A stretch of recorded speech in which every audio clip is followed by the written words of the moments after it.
Welcome to SRH plus group. आज का हमारा टॉपिक है बीएससी थर्ड ईयर का और ये है प्लांट निमाटोड। तो प्लांट निमाटोड में हम आज जो स्पीशीज़ देखने वाले हैं वो है मिलेडोगाइन इनकॉग्निटा। इसमें हम देखेंगे मेल एंड फीमेल का स्ट्रक्चर और उसका डिटेल लाइफ साइकिल वगैरह सारी चीज़ें इसमें हम डिस्कस करेंगे। तो इसमें हम यहाँ पे जैसे कि आप यहाँ पहला देख पा रहे होंगे, यहाँ पर ये मेल स्ट्रक्चर है जिसमें कि हम लोग देख रहे हैं कि मेल स्ट्रक्चर जो होता है वो लॉन्गिट्यूडनली इसके स्ट्रक्चर होता है, जबकि फीमेल का देखिए तो ये पेयर शेप है।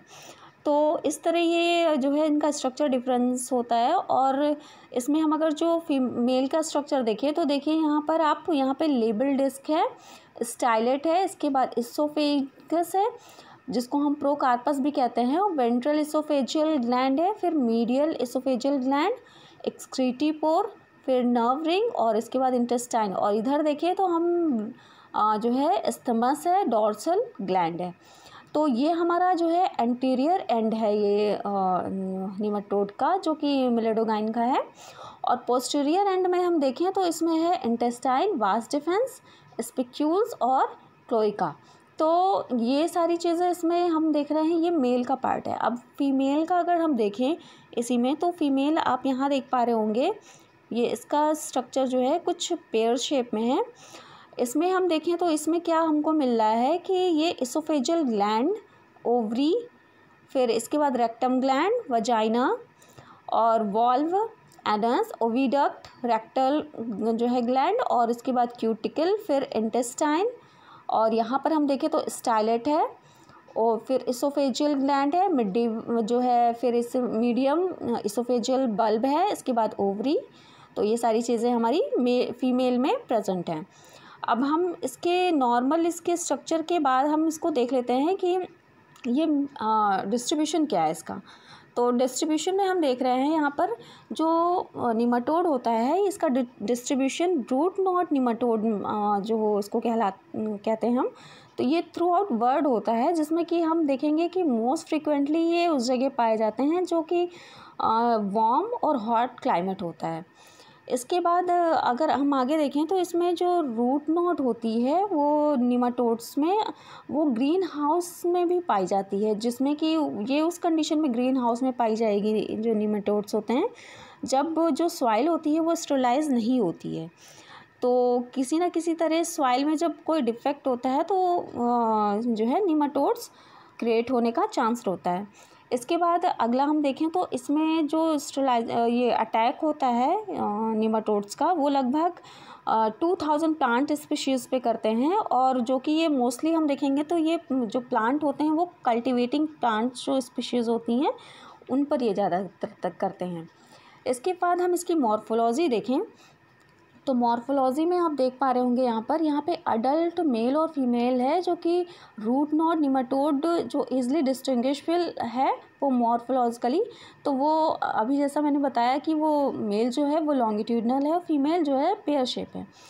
इसके बाद तो जो मेल होता है अगर हम उसको देखें तो वो वॉर्म लाइक होता है, जिसमें कि उसकी 1 से 2 और से लेकर 1.5 mm लॉन्ग होता है, और उसकी जो डायमीटर है वो हम देखेंगे तो 30 से 36 माइक्रोन मीटर होता है। अब फीमेल का हम देखें तो फीमेल में देखिए यहाँ पर ये पेयर शेप होती है, जिसका कि इसकी अगर हम लॉन्ग इसका लेंथ देखें तो ये 0.4 से 1.3 mm लॉन्ग होता है, और इसकी जो वाइडनेस होती है वो 0.27 से 0.75 जो है होती है माइक्रोन। अब इसके बाद हम लाइफ साइकिल देखें इसकी, तो लाइफ साइकिल में देखिए क्या हो रहा है। नॉर्मली जो लाइफ साइकिल है इसकी फीमेल की वो जो है लगभग 500 एग्स जो है वो ले करती है, और वो एक जिलेटिनस सब्सटेंस के साथ उसको ले करती है, जिसकी वजह से वो प्रोटेक्टिव लेयर क्रिएट कर देता है एग के चारों तरफ। और फर्स्ट स्टेज लार्वा की हम देखें तो ये डेवलप करता है इनसाइड एग। तो कुछ दिनों के बाद जब इसमें मोल्डिंग होती है तो ये जो है इसका शेप चेंज होता रहता है, और ये विद इन द सेल ये मोल्ड करते रहते हैं। फिर इसी को हम सेकेंड स्टेज लार्वा कहेंगे जब मोल्डिंग स्टार्ट होती है। सेकेंड स्टेज लार्वा की हम देखेंगे तो ये इमर्ज करती है एग से एक सॉइल में जाती है, जहाँ की ये मूव करती है तब तक जब तक कि उसको ससेप्टेबल रूट कहीं उसको मिल नहीं जाती है, यानी कि कोई ऐसी रूट जो कि जिसमें वो खुद को ले जाकर अपनी लाइफ साइकिल स्पेंड कर सके, खुद को सर्वाइव कर सके। तो ऐसी कंडीशन में जो रूट उसको मिलती है तो उसमें वो एंटर कर जाता है। इसके बाद हम इसमें देखेंगे कि सेकंड स्टेज लार्वा जो होता है वो वॉर्म लाइक होता है, और यही एक ऐसा स्टेज होता है जो कि इन्फेक्टिव स्टेज का निमाटोड होता है। इसमें ससेप्टेबल होस्ट जो प्रेजेंट होता है, तो ये लार्वा एंटर करता है रूट में, और यही सेडेंटरी जो है ग्रो करता है थिकनेस में, और फिर धीरे धीरे ये एक जो है बड़ा सा शेप फॉर्म कर लेता है। निमाटोड क्या करता है कि ये मोस्टली फीड करता है सेल, जो उनके पास के सेल होते हैं, सर के पास जो सेल होते हैं उनको फीड करता है, और उनमें अपना स्टाइलेट इंसर्ट करके उसमें स्लाइवा सिक्रीट करता है और इन सेल्स को डैमेज करता रहता है। अब ये जब स्लाइवा स्टिमुलेशन इसमें होता है तो ये सेल जो होती हैं प्लांट की वो इनलार्ज हो जाती हैं, और इसमें लिक्विफाइड जो पार्ट हो जाता है कुछ, जिसकी वजह से उसकी सेल की कंटेंट जो है वो डिस्टर्ब हो जाती हैं। अब इसमें फिर जब इसमें जैसे जब पानी इसमें आ जाता है, लिक्विफाइड हो जाती है, तो सेल की जो सेल वॉल हैं वो डिस्टर्ब हो जाती हैं, और ये अंदर का डिवीज़न तो कॉन्टिन्यूस चालू रहता है, जिसकी वजह से वो सारे सेल्स जो है आपस में डिस्टर्ब हो जाते हैं। अब ये क्या करता है, ये जो निमाटोड है वो सक करता रहता है ये अपने स्टाइलेट से, और निमाटोड क्या करता है फिर इसके बाद ये सेकंड मोल्ड स्टार्ट करता है अपनी, और ये सेकंड मोल्ड के बाद इसी स्टेज को फिर हम थर्ड लार्वल स्टेज कहेंगे, और इसी में जो स्टाइलेट होती है वो एब्सेंट हो जाती है, और शाउट जो है शॉर्टर हो जाती है। थर्ड स्टेज लार्वा में क्या होता है कि थर्ड स्टेज लार्वा में मोल्डिंग होती है, और ये फिर फोर्थ स्टेज लार्वा पे पहुंच जाता है। अब इसमें क्या होता है कि मेल जो होता है फोर्थ स्टेज जो होती है लार्वा की, वो एक वॉर्म लाइक स्ट्रक्चर जो है करेगा और अडॉप्ट करेगा, और वो कॉइल शेप में जो है थ्रेड लाइक क्यूटिकल में कन्वर्ट हो जाता है। जबकि हाँ, इसमें हम देखेंगे तो फोर्थ जो स्टेज होती है वो फाइनल मोल्ड होती है, और यही जो स्टेज होती है वो रूट में एंटर करती है। तो वॉर्म जो अडल्ट मेल होता है वही फ्रीली इसमें लिविंग सॉइल में रहता है। अब फोर्थ स्टेज जो होती है वो फीमेल की अगर हम देखें तो फीमेल में क्या होता है कि लार्वा कंटिन्यू ग्रो करता रहता है थिकनेस में, और धीरे धीरे इसकी कैपेसिटी होती है वो इंक्रीज़ होती रहती है लेंथ। तो फीमेल जो है फोर्थ फाइनल स्टेज जो मोल्ड उसमें होता है फीमेल में, वो अडल्ट फीमेल का अपीयरेंस अगर हम देखें तो पेयर शेप्ड हो जाता है, और ये कॉन्टिन्यूस स्वेल करते रहती है। ये क्या करती है कि बिना फर्टिलाइजेशन के जो है कॉन्टिन्यूस जो उसमें स्वेल करती रहती है। ये फीमेल से फिर फर्टिलाइज करती है, जिसमें कि एग प्रोड्यूस करती है और ले करती है एक, उसके बाद जिलेटिनस प्रोटेक्टिव कोट में उसको ढक के मतलब वो ले करती है।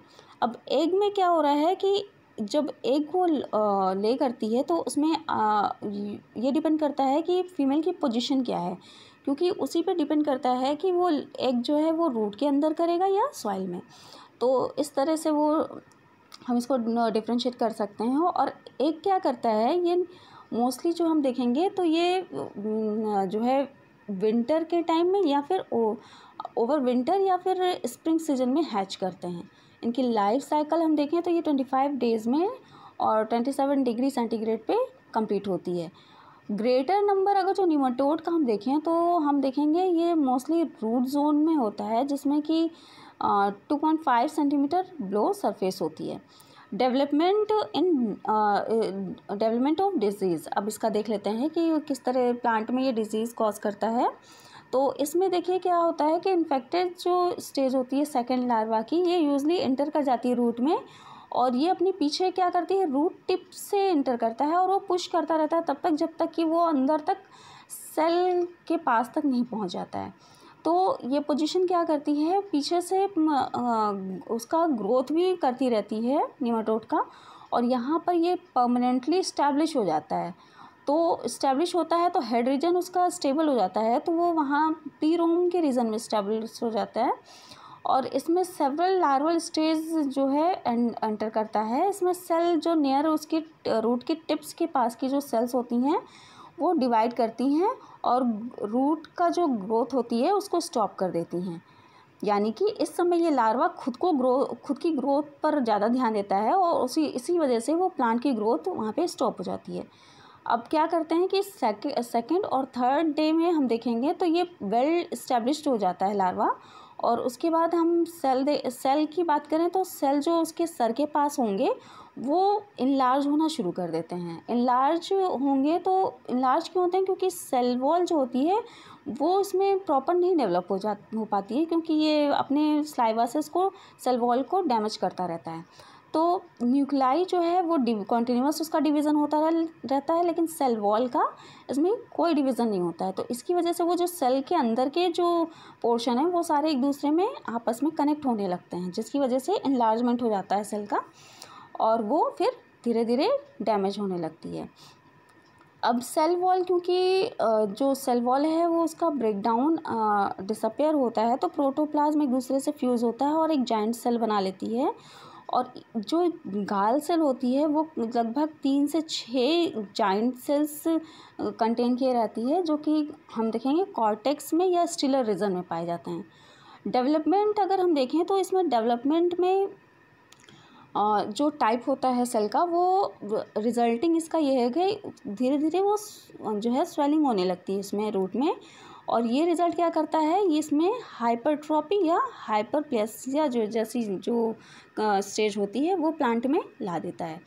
तो जो कि वैस्कुलर पेरेन्काइमा या पेरिसाइकल या फिर एंडोडर्मिस के रीजन में हम देखेंगे ये चीज़ हमें मिलती है। तो ये जो जाइंट सेल होती है ये इनलार्ज होकर धीरे धीरे निमाटोड का ये बढ़ती रहती है। अब डिस्टर्बेंस हो जाता है जो ये प्लांट में निमाटोड गाल की वजह से, तो ये क्या करती है, ये खुद को फ्रीक्वेंटली इतना डैमेज कर देती है कि इन्फेक्शियस प्लांट जो है वो इंक्रीज़ करता रहता है सर्टेन जो है पैरासिटिक फंजाई के थ्रू। और यही फिर क्या करता है, वीक कर देता है रूट टिश्यू को बहुत आसानी से। तो यहाँ तक ये हो जाता है। इसके बाद हम देखेंगे इसमें कंट्रोल कैसे होता है। तो कंट्रोल में देखेंगे कि जो रूट नॉट है वो उसको हम कंट्रोल करने का यही तरीका है कि उसमें ग्रीन हाउस में अगर जो निमाटोड्स है तो इट मीन्स कि हमें जो सॉइल होती है उसको स्टीम स्टरलाइजेशन करना होगा with the help of soil fumigation या विद द नेमेटिसाइड्स। तो फ्यूमिगेशन करने से सॉइल का ये इसमें कंट्रोल हो सकता है। दूसरा है कि कुछ केमिकल्स जैसे कि मेथाइल ब्रोमाइड है या फिर क्लोरोपिक्रीन है या मेथिल आइसोसाइनाइड, इन सब का यूज़ करके हम जो है फ्यूमिगेशन कर सकते हैं सॉइल में, इससे भी कंट्रोल में आ जाएंगे निमाटोड। इसके बाद हम देखेंगे बायोलॉजिकल कंट्रोल। हम देखें तो रूट नॉट में ये ऑब्टेन होते हैं, जिसमें कि जो निमेटोसाइड्स होते हैं वो स्पोर्स उसके होते हैं जिसको हम कहते हैं बैसिलस पेनिट्रेंस। तो इनको भी ट्रीट करके हम बायोलॉजिकली जो है इस बैक्टीरिया के थ्रू ट्रीट करके भी हम कर सकते हैं निमेटोसाइड्स को कंट्रोल। अब फंजाई को अगर हम देखें तो फंजाई का यूज़ करके कैसे निमेटोड को कंट्रोल कर सकते हैं, इसको जो कुछ फंजाइज होती हैं जिसको कि हम इसकी हेल्प ले सकते हैं निमेटोड्स को कंट्रोल करने में। तो this is all about nematodes.